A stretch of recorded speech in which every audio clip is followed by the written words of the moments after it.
Hello Ersathi. Welcome to AWS Certified Cloud Practitioner Tutorial 2020 in Nepali. हामी अहिले Module-5 Identity and Access Management को 4th chapter अर्थात् Module-5 को last chapter IAM recap मा छौं। यो भिडियो लेसनमा हामी यो मोडल भरि के कुराहरु पढियो त्यसको in short recap गर्ने छौं। So let's start the topic. So IAM भनेको के हो? IAM किन प्रयोग हुन्छ भन्दाखेरि manage overall access to services and resources.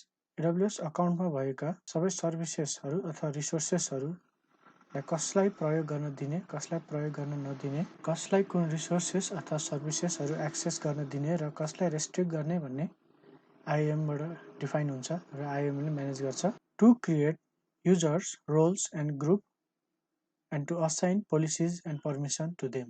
IAM बाट हामीले AWS युजरहरु, रोलहरु र ग्रुप्सहरु क्रिएट गर्न सक्छौं र क्रिएट गरेका ग्रुप्स, रोल्स, युजर्सहरुलाई पोलिसिज अथवा पर्मिशन्सहरु चाहिँ हामीले प्रोवाइड गर्न सक्छौं। Secure the account with MFA and restrictions.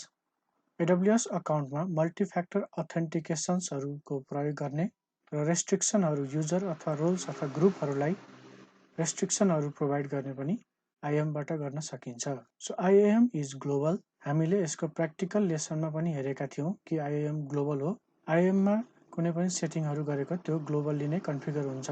Root account is the first set of account and have every access of services and resources. So it's better not to use this account in regular basis.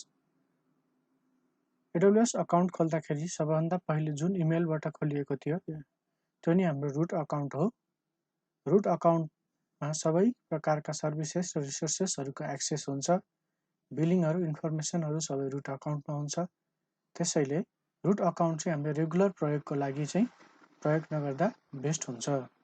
Don't share AWS password, especially root account password. AWS को पासवर्डहरु कसैलाई पनि share गर्नु भएन।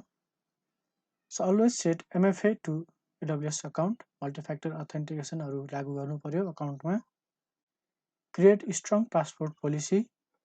पासवर्डहरु, लेन्थहरु, क्यारेक्टरहरुको इन्क्लुजनहरु र password renewal अथवा time out हुने पिरियडहरु पनि हामीले सेट गरेर एउटा स्ट्रङ पासवर्ड पोलिसीहरु क्रिएट गर्नु पर्यो। की टर्मिनोलोजिजहरुमा हामीले हेरेका थियौं users, groups, roles and policies. User individual युजरहरु जसलाई हामीले AWS अकाउन्टको क्रेडेन्शियलहरु दिन्छौं, बनाएर दिन्छौं। सो हामीले युजर सेट गर्दाखेरि छुट्टै युजर बनाउँछ। हामीले रुट अकाउन्टको पासवर्डहरु शेयर गर्दैनौं। ग्रुप्स हामीले ग्रुप क्रिएट गर्न मिल्छ। युजरलाई कुनै पनि एउटा ग्रुपमा असाइन गरेर ग्रुपमा हामीले पोलिसिजहरु दिन मिल्छ। सो रोलहरु भनेको अकर्डिङ टु जब फंक्सनहरु हामीले जब फंक्सनको आधारमा हामीले रोलहरु क्रिएट गर्न मिल्छ। ती रोलहरुलाई पनि पोलिसिजहरु दिन मिल्छ। पोलिसिजहरु भनेको चाहिँ अकाउन्टको एक्सेसहरु के कति मात्रामा दिने, के पर्मिसनहरु दिने भनेर डिफाइन गरिएको एउटा स्ट्रक्चर हो। त्यसलाई पोलिसिजहरु भनिन्छ। सो AWS को मोडुल 5 यही च्याप्टरबाट समाप्त हुन्छ।